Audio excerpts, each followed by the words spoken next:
Double Supergrass. One evening in November 1985, a 14-year-old boy turned on his video to watch Top of the Pops, but saw that Crimewatch had been recorded instead. He found himself watching a reconstruction of a robbery. Gunmen were strapping a remote control device to the back of a security guard. There was no doubt in his mind that he had seen the device some months earlier. He and his mother telephoned the police. The boy was to provide the first clue in what was to become a 2.5-year police investigation that made criminal history. Broxbourne in Hertfordshire is an attractive semi-rural commuter town just north of the M25 and about 30 miles from central London. One summer's afternoon in 1985, the boy and his friends were playing near their home in Broxbourne when they saw a pile of rubbish sacks lying on the pavement by the front wall of a house. Inside, they found a face mask, false hair, glue, a small radio receiver, 200 cigarettes, and a homemade electronic device. The boy collected junk, and he took part of the contents of the bag home with him. He wore the face mask for a laugh, but it frightened his mother, and she made him throw it away. He kept the electronic device and fiddled with it for some weeks. When he stripped it down, he realized that it was a remote control device, similar to one he'd installed in a toy racing car, but eventually he threw it away. During this part of 1985, police officers from the flying squad in London were very busy. Detective Constable Kevin Shapland joined this elite group on the 1st of September. His first major inquiry concerned a robbery in Tottenham, North London, which stood out from the other cases being investigated because it was unusual and more serious. Guns were fired, hostages were taken, and a bomb was used. The robbery took place on Friday the 13th of September. Imperial Cold Stores was a hops warehouse in Tottenham. It was a windowless red brick building situated at the end of a cul-de-sac, and there were only a few deliveries each week because it was due to close at the end of the year. There was a skeleton staff of about 20, and Fred was the gateman. That morning he arrived as usual at 7 a.m. Peter, a lorry driver, was asleep in his cab in the yard. He'd driven through the night to avoid the traffic and was resting before picking up his load. Fred switched off the alarm and went into the kitchen to fill up the kettle.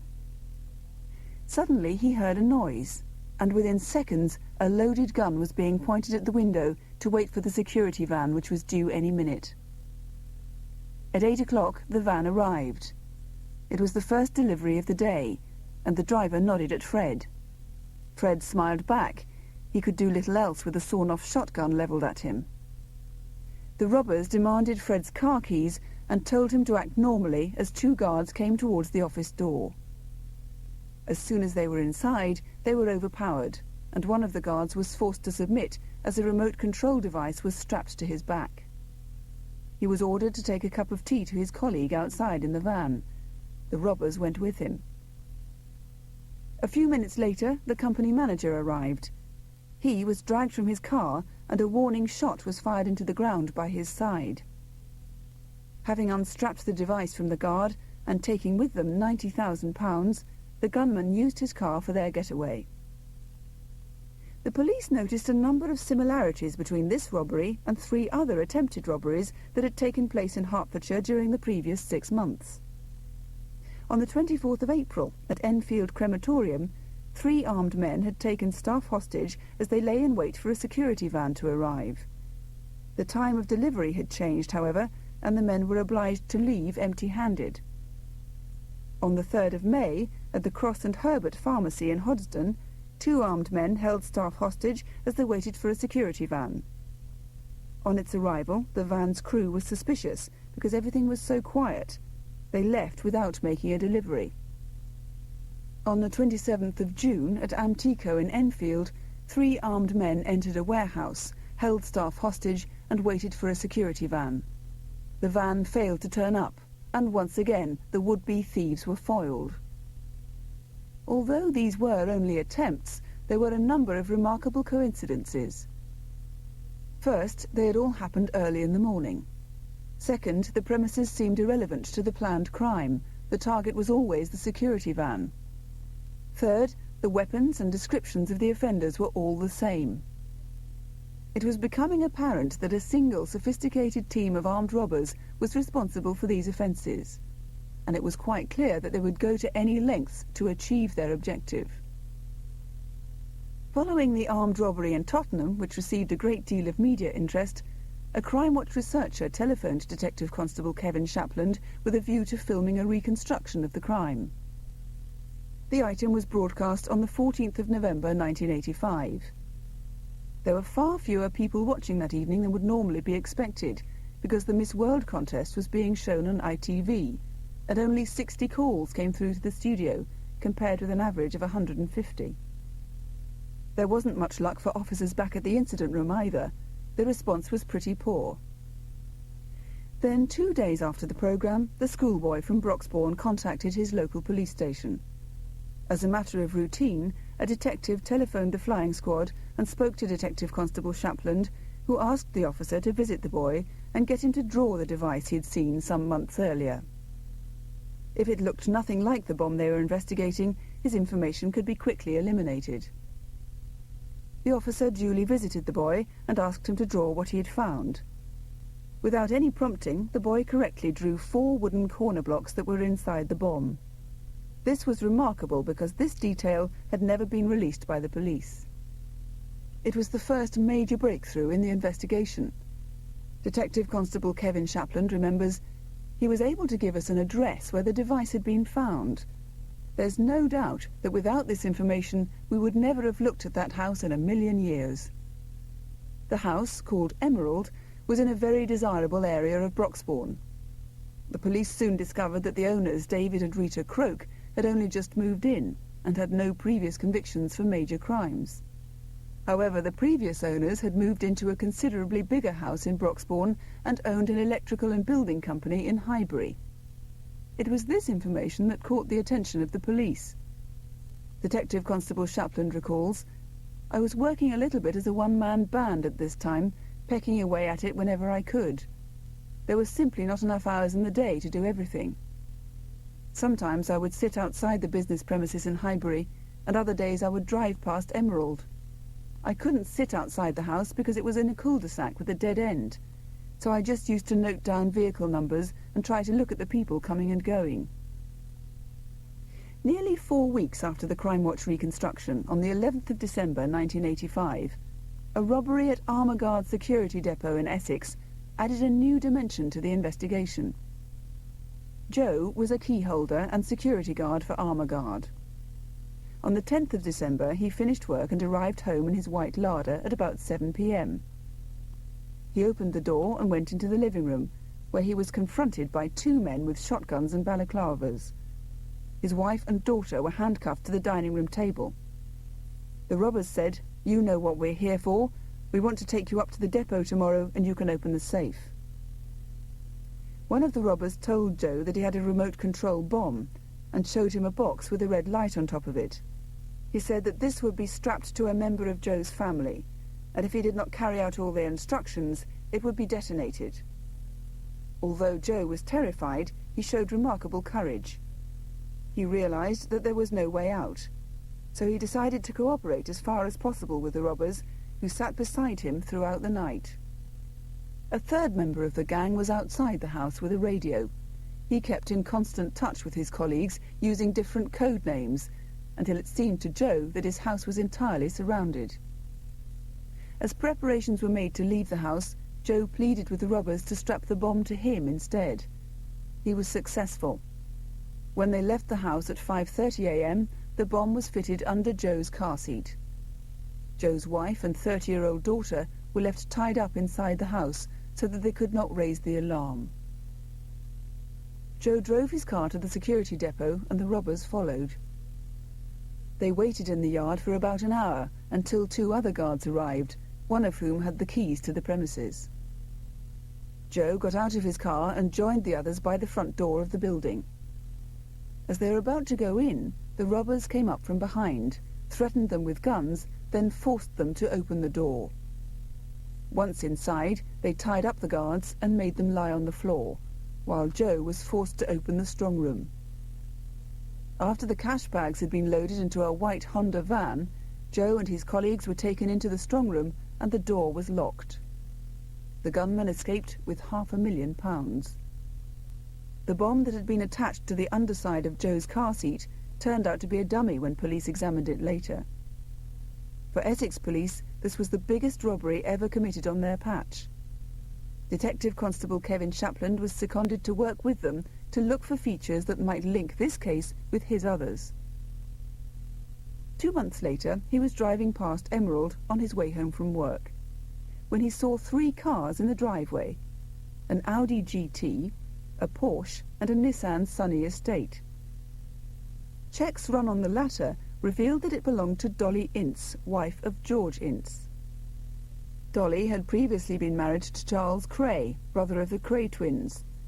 In 1977 she married George Ince, who was escorted to the ceremony from Wormwood Scrubs prison, where he was serving a sentence for armed robbery. This information was vital to the investigation. Why would George or Dolly Ince be at Emerald with the Croaks? The fact that their car had been spotted at the house changed the whole direction of the inquiry. The police's first hunch regarding the previous owners of Emerald was evidently completely wrong, and attention now concentrated on the present occupants, David and Rita Croak. A surveillance team began watching the house, and in particular Mr. Croak. Operation Standard was launched. David Croak was 43 and had minor convictions for shoplifting some 7 years before. His wife, Rita, was 12 years older than he, and they had been married for about 15 years. Rita had children from her first marriage. David had left school at 14 without any qualifications and had held various casual jobs driving vehicles, but he was unemployed at that time. From the middle of April 1977 until February 1985, he had lived in a council flat in Edmonton in North London. It was in February that he moved to Emerald, and he paid the purchase price of the house in cash, £85,000. The transaction was in the name of his wife, Rita. The police were immediately suspicious of the deal. Croak had no visible means of support. Detectives spent several months observing his movements, but it was not until the summer that their patience was rewarded. At the end of July, a green Golf GTI was seen in the driveway of Emerald. Its driver was identified as a well-known Supergrass called Donald Barrett, who had many previous convictions for armed robbery and had been released from prison 3 years earlier. In 1980, he was given a reduced prison sentence when he cooperated with the police and gave evidence against his co-accused in a case of armed robbery. This was a major breakthrough, because police had now identified 2 well-known armed robbers as acquaintances of David Croak. A week later, the first real signs of activity began. Mr. Barrett arrived at Emerald one afternoon in his green Golf GTI. He went inside for a short time and then came out with David Croak. They both got into the Golf and Mr. Barrett drove the car away. The surveillance team followed a little way behind. They headed towards London, went straight through the city centre and on to Battersea, south of the Thames. They passed Battersea Dogs Home on the right, then turned left off the main road into an industrial estate. The police waited outside. They watched the car drive slowly round the block and come out again. Situated in the far corner was a security depot called Shields. It specialised in the transportation of money and valuables, and police suspected that this could be the gang's next target. Observations and intelligence gleaned over the next few days seemed to confirm that it was indeed. In such circumstances, it would be normal for the police to liaise with the staff of the security depot and explain what was happening. In this case, however, events began to unfold in such a way that it was impossible for the police to alert Shields without risking the whole operation. A detective was walking past the depot one morning when he noticed a black Golf parked outside the front entrance. It caught his attention at once. He'd seen the car a few days earlier in the driveway at Emerald, and the owner had been traced. It was an Alan Turner who lived in Essex. Mr. Turner himself was observed over the next few days. He was working for Shields, but the police had no idea in what capacity. This created a major problem for the police. Not only did they not know what his duties were, but at this stage it was impossible to know whether anyone else from the company was involved with the armed team. Detective Superintendent Duncan McRae held an urgent meeting. It was obvious that the staff of Shields would be placed in some danger if the inquiry continued. On the other hand, it was equally clear that if the police aborted the operation, the robbery team would inevitably strike elsewhere, and the new target would perhaps be unknown to the police. Here at least they had some control over the situation, and given the amount of information they had gleaned already, this was too good an opportunity to miss. The police knew that they were looking at an operation in which hostages could be taken, so every move the robbers might make had to be anticipated and planned for in great detail. The first task for the police was to find a number of observation points around the industrial estate from which they could watch the main entrance of Shields unnoticed. This proved quite difficult because the depot backed onto a railway line, and the main vantage point was a pub several hundreds of yards away. However, the only way onto the industrial estate was from the busy Battersea Road, and luckily, at the junction, was an old disused police station that provided an ideal spot from which to see everything that came and went. A school in the far corner of the estate, overlooking the main yard, was another observation point. Because it was the school holidays, the caretaker was the only person in the building. Information from the intelligence teams suggested that the raid was going to happen any day now. Donald Barrett and David Croke were frequently seen together, and police assumed they were finalising their plans. Everyone was prepared for an imminent move when suddenly Mr. Barrett flew to Portugal with his family. This left officers in limbo until 2 days later, Sunday the 10th of August, when Barrett was seen to arrive back at Heathrow Airport by himself. The surveillance team followed him to Emerald in Broxbourne, where he met up with David Croke. The two men then drove to Alan Turner's house in Essex, and the police could only assume that this must be the final planning meeting. That night, the weather was atrocious. In Hertfordshire, there were violent thunderstorms that made things difficult for the surveillance team watching movements at the Crokes' house. Meanwhile, in London, the armed operation was being planned, and officers from the PT-17 Blue Berets, the Tactical Firearms Unit, were stationed around the depot in Battersea, as their skills both with hostages and with firearms were essential. Officers attached to the flying squad, skilled in mobile surveillance, were on standby in case they had to follow the robbers and arrest them elsewhere. A total of 80 officers were on duty that night, and radio silence was maintained.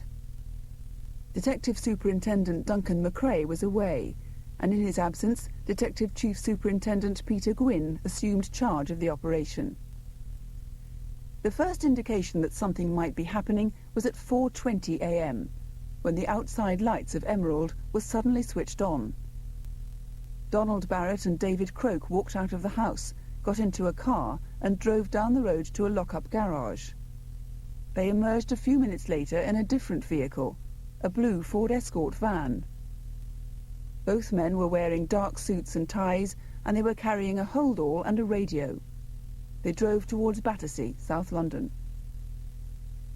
At 5:45 a.m, Alan Turner arrived for work at the depot in his VW Golf. Several minutes later, he was seen chatting to a colleague who had parked next to him. At this stage, the police still had no idea what position Mr. Turner held in the company, or whether a colleague was involved in the planned robbery. Mr. Turner looked nervous. He was pacing up and down, smoking heavily. About 10 minutes later, the blue escort van, driven by Mr. Barrett and Mr. Croke, entered the industrial estate. Immediately in front of them was the key holder of Shields, driving a Vauxhall car, quite unaware that he was being followed. Both vehicles were heading for the security depot.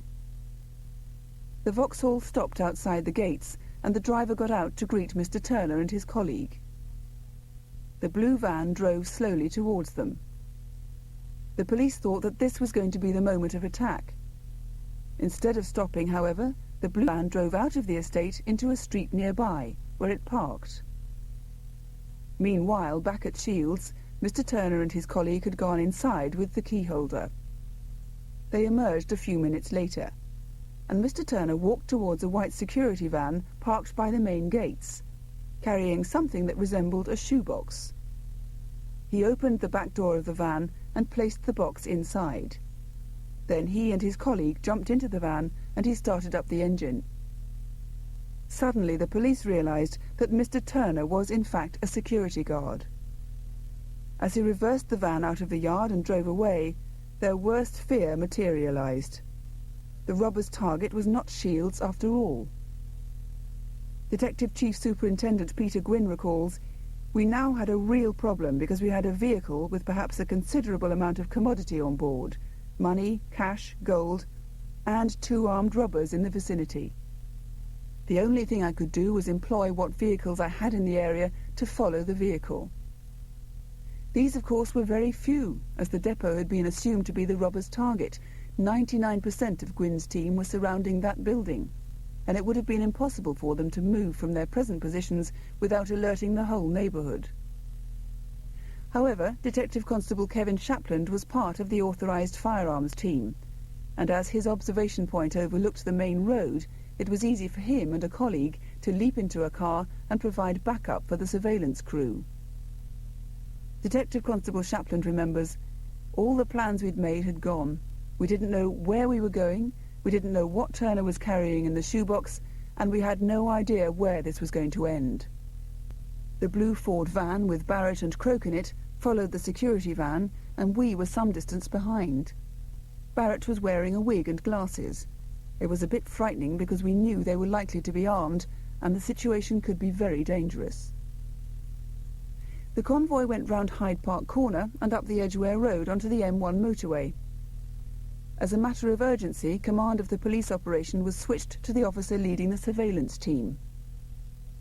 When police officers go outside their own areas with guns, strict procedures have to be followed. In normal circumstances, only assistant chief constables and those above them can authorise officers carrying weapons to enter the operational area of another county force. In this case, because events were moving so quickly and the police had no idea where they were going, county forces had to be alerted to the situation as the team drove through different counties. The Metropolitan Police helicopter had been put on standby and was waiting at the Battersea heliport. Once the robbers had driven out of the area, the helicopter was called to assist, and it followed the convoy about 2 miles behind the vehicles. It's equipped with a radio that enables it to link up instantly with any police force. On this occasion, it could also monitor the radio transmissions from the surveillance team. This was to prove invaluable, because the helicopter was able to relay what was happening almost instantaneously, both to the headquarters of each county's police force and to New Scotland Yard. The convoy had been travelling for less than an hour when the white security van suddenly pulled off the motorway into the service station at Newport Pagnell. It was followed closely by the blue Ford van. It was now 7:45 a.m. Mr. Turner parked the security van, got out and made his way towards the restaurant. The surveillance cars parked outside the service area on the hard shoulder so as not to alert the suspects. They could see Mr. Croak and Mr. Barrett talking to Mr. Turner outside the main entrance. It looked as though the meeting had been pre-arranged. Turner walked back to the security van, followed by Croak and Barrett. It seemed that something was about to happen, but the police could not see the van clearly and could not risk moving nearer. Moreover, these suspects had previously taken hostages, fired guns, and used explosive devices. The car park was full of potential hostages with their vehicles, so the police decided not to attempt any arrests until such time as the robbery had taken place, unless danger to life dictated otherwise. The white security van was next seen leaving the car park, heading towards the motorway. Only now David Croak, not Alan Turner, was at the wheel, and Donald Barrett was on his own, following them closely in the blue Ford van. It seemed that the robbers had taken charge. There was no sign of either guard. Something had obviously happened, and the police now had to act. Officers knew that their best point of attack was the slip road leading back onto the motorway, but the timing was crucial. Any confrontation on the motorway itself could be fatal. As the two vans made their way towards the motorway, the attack signal was given. The surveillance vehicles, earlier parked on the hard shoulder, raced up the slip road in a hair-raising chase and caught up with the vans just as they were trying to rejoin the traffic on the M1. They forced the white van onto the near-side grass verge, and within seconds, officers with drawn firearms had pulled David Croak out. When he moved his hand towards his jacket pocket, officers quickly grabbed and handcuffed him. They searched him and found, among other things, a loaded .32 revolver, a flick knife and CS gas canisters. He was wearing surgical gloves and a radio transmitter. Mr. Barrett attempted to drive away in the blue van, but he was pursued and caught. When he saw that he was surrounded, he got out of the van, put his hands in the air and said, "Enough is enough." The two security guards were found hooded and lying face down on the floor of the security van. Mr. Turner's wrists were tightly bound with plastic ties, while his colleague wore handcuffs. Although it was plain that Mr. Turner was acting in concert with Mr. Barrett and Mr. Croak, the police did not know at this stage whether the second guard was involved. Inside the shoebox was gold bullion worth £283,000. The four men were taken to Milton Keynes police station, where they were detained incommunicado because the police needed to visit certain addresses in search of evidence before anyone was alerted to the arrests. At 2 p.m, officers arrived at Emerald just as Rita Croak was getting into her car. They arrested her and searched the car. Inside were two bags. One contained a Rec .65 handgun, 1 bullet, gas pellets, shotgun cartridges, spectacles, correspondence and adhesive. The other contained a holster, a bullet, hats and clothing. Rita, too, was taken to Milton Keynes police station and charged initially with conspiracy to rob. It turned out that Alan Turner had worked for Shield since the 1st of July 1986 and was the son of Rita Croak. He was charged with robbery and firearms offences. The other guard was entirely innocent. Attention now centred on Donald Barrett. The flying squad suspected that the gang had been involved with other similarly planned robberies, but without his help, it was going to be difficult for them to prove this. So Detective Constable Kevin Shapland and another officer went to Mr. Barrett's cell and began to plant in his mind the notion that he might care to turn Supergrass a second time, something that had never happened before in criminal history. Before any suspect is taken on as a Supergrass, the police have to ask the permission of the Crown Prosecution Service, and then adhere to rigorous procedures. In 1978, a special police protection squad was set up to look after Supergrasses, who, having appeared as key witnesses in criminal trials, have to be provided with new identities to safeguard their lives. The first such case was that of Derek Crichton Bertie Smalls, an armed robber from North London who helped to jail 27 bank robbers for a total of 315 years in a series of trials at the Old Bailey. Since then, new identities have been granted in 170 cases, about 700 people when family members are included.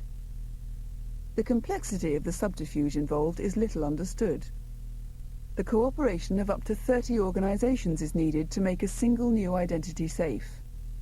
False documents must be obtained to cover educational qualifications, insurance, employment and medical histories, pension rights, bank accounts, mortgages, and in many cases, social security benefits. It was clear from the beginning that Donald Barrett was very anxious about what was going to happen to him. When he came to serve his sentence eventually, what truly safe prison accommodation could be found for him? He'd served his previous sentence at the Supergrass wing at Bedford Prison. Having grassed hardened criminals before, he would be in danger unless he was put in a protected prison wing again. It was also of concern to Donald Barrett that in the past he had spoken at length to David Croak about his previous appearance for the Crown and his subsequent reduced prison sentence. Mr. Croak had asked him many questions about his treatment both before and after he turned Supergrass. Now Barrett was desperate to get in first, before David Croak could volunteer his services. So he agreed to cooperate with the police without delay. A statement was taken from Mr. Barrett outlining the cases with which he felt he could assist the police. The statement was taken without prejudice, which means that he was not cautioned when he gave the information, and it could not be used against him in court. Detective Chief Superintendent Gwynne passed it on to the Director of Public Prosecutions and the Crown Prosecution Service, so that Mr. Barrett's status as a resident informant, or Supergrass, could be considered. It was a difficult time for the investigating team, as no one thought that Donald Barrett would be granted permission to appear for the Crown a second time.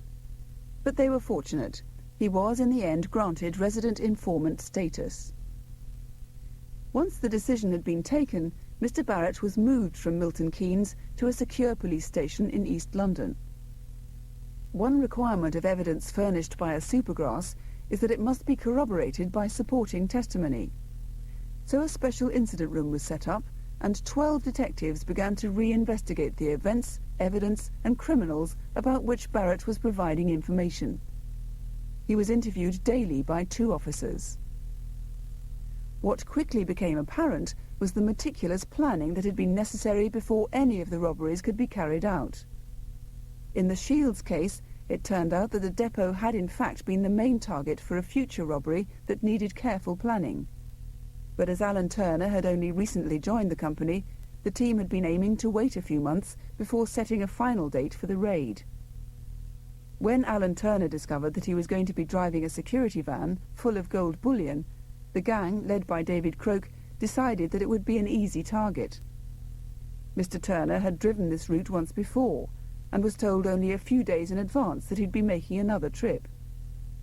Contrary to their usual practice, the gang's plans had to be prepared in haste. This explained why Mr. Barrett left with his family for Portugal. The holiday had already been arranged. He was hoping to rejoin them the day after the robbery. It was ironic that after all their careful preparation for the other robberies, their desire to earn a quick buck proved disastrous for them. It seemed that David Croak was the brains behind the criminal team. Donald Barrett had known him for about 2 years. Mr. Croak was quite happy to work with Mr. Barrett, even though he had turned Supergrass in 1980. In fact, the whole team regarded him as particularly safe, as they felt he could never be granted Supergrass status again. Croak and Barrett had a mutual friend, George Ince, and it's likely that they were introduced by him. Mr. Ince and Mr. Barrett were the same age, had grown up together, and were both well-known East End villains. Although Mr. Barrett linked Mr. Ince with several of the crimes that he himself had committed, the police were unable to find independent corroboration. As a result, Mr. Ince was arrested but later released, and all charges against him were dropped. In the first few days after the arrests, the scene, the suspects and the vehicles used in the robbery were examined. Searches were made of premises belonging to the suspects and evidence collated. Along with several other crimes, Mr. Barrett admitted to the Armour Guard robbery, which had taken a year to plan. He told the interviewing officers, "On Wednesday, Thursday and Friday, David Croak used to go out looking for security vans. He saw an Armour Guard vehicle doing a delivery and followed it back to the depot. He realised it was a fairly small depot. He'd seen 3 or 4 security vans outside and wanted to know if there were any more inside, plus how many staff and a general idea of how they performed. The next morning I went there in a motor car with Dave in the boot with holes in for him to see what was going on. This was done for 6 weeks. During this time we got to know the key holders, Bill and Joe. The team researched Bill for several months. They found out where he lived and what shifts he worked, and they unearthed details about his family. Then, when they learned that he had young children, who could threaten the secrecy of the plan, they felt, they turned their attention to the other key holder, Joe. After that robbery, David Croak flew out to Malta, where he owned a flat and a boat, which he renamed Armagh. Acting on this information, the police flew to Malta and found the boat, which had been subsequently repainted and renamed. However, under ultraviolet light, the boat's former name was clearly visible. Corroboration also came from forensic evidence. During the armour guard robbery, a chain-link fence was cut within the perimeter of the premises. When the police searched Mr. Croke's house, Emerald, some months later, they found a pair of wire cutters on whose cutting edge were marks that corresponded exactly to the cut marks on the wire. Also, a balaclava was left at the scene, and when Mr. Croke was arrested on the M1, he was wearing a wig, hairs from which matched fibres found on the balaclava. The third member of the gang who committed that crime, implicated by Mr. Barrett, was a Glenn Armsby, who lived with Rita Croke's daughter. Mr. Barrett told the police, "Both Dave and Glenn opened a number of accounts in building societies to put their share in. But after coming back from Malta, Dave transferred his money to the Bank of Ireland, because he said he was getting a better rate of interest there." Mr. Barrett went on to give further details about Mr. Croke's financial affairs, including the precise amount each of them got when the proceeds of the crime were shared. He said that Mr. Croke received £140,000 for the armour guard job. His account at the Bank of Ireland was in the name of T. Moore, and he had paid Donald Barrett cheques drawn on this account. Police recovered from Emerald a briefcase that belonged to Mr. Croke. It contained a great deal of correspondence bearing the names T. Moore and David Croke. Further evidence supplied by the bank, statements, paying-in slips, cheques, corroborated everything that Mr. Barrett had said. From this wealth of information, police were able to prepare a graph of Mr. Croke's finances, which exposed a sum of £140,000 in his account shortly after the armour guard robbery. This revealed the very different ways in which Mr. Barrett and Mr. Croke spent the proceeds of their crimes. Mr. Croke was the investor, while Mr. Barrett, who lived in a council-owned house, spent his share on holidays, clothes and expensive meals. He bought his suits from Savile Row. Indeed, it was a standing joke among the police team that he spent more on a tie and a handkerchief than they spent on an entire suit. Mr. Barrett admitted the robbery in Tottenham at the Hops warehouse and implicated Armsby and Croke in this crime too. He said, "We saw the gateman arrive, and after about 5 or 10 minutes we went in. Dave went into the tea room and laid out a bomb which he had made up. It consisted of a box with a strap and contained workings he'd bought from a model shop and a shotgun cartridge which had had the shot removed. 2 guards came into the office, which took us by surprise, as on all the occasions we'd watched there'd only been one. We took them into the tea room, where Dave showed one of the guards how the device worked by remote control. We then strapped it onto the spine of the older guard. As Dave was coming out of the van, the manager arrived in a Vauxhall. I went over to him and told him to get out. He refused, so I fired a shot into the ground. Because of the noise, 3 people came out of the storage area. Glenn went towards them, and meanwhile I took the manager into the toilets. While I was there, I heard another gun go off, which I later discovered was Dave's shotgun, which was cocked. I came back out, and Dave told us to go. He had put the money into the back of the gateman's car. We had taken the keys from him earlier. Glenn got in that car with Dave, and I took the manager's car so I could block the road if anyone came after us. We went to the garages where the marina was and transferred the money.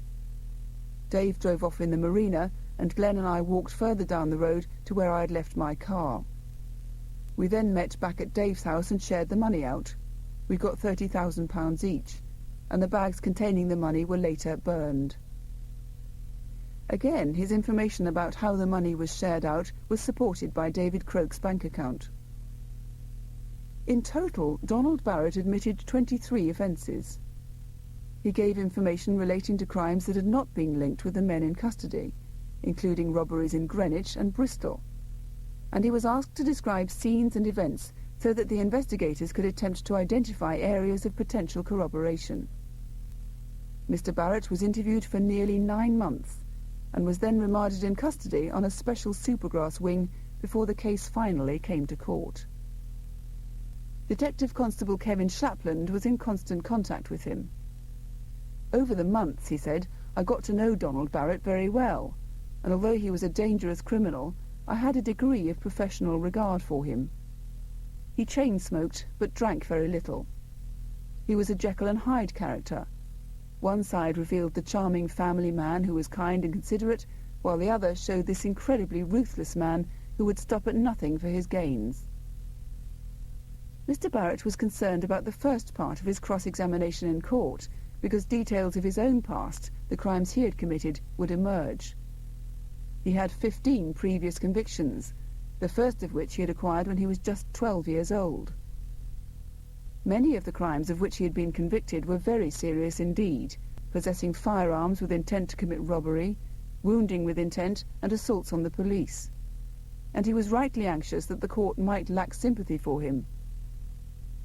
During the trial, he was escorted from his cell by Detective Constable Shapland, who remembered, "He was very nervous for the first few days. His only concern was what kind of sentence he would get. We had asked him to confront David Croke and Glenn Armsby before the trial because we felt it would help prepare him. In fact, he spoke very well in court." David Croke refused to answer any questions about the charges being levelled against him. Indeed, the only words he uttered throughout the interviews were, "I want my solicitor to be here." Yet he pleaded guilty to 9 offences because of the strong evidence against him. These included the Tottenham, Armagard and Shields robberies. He was sentenced to a total of 23 years' imprisonment.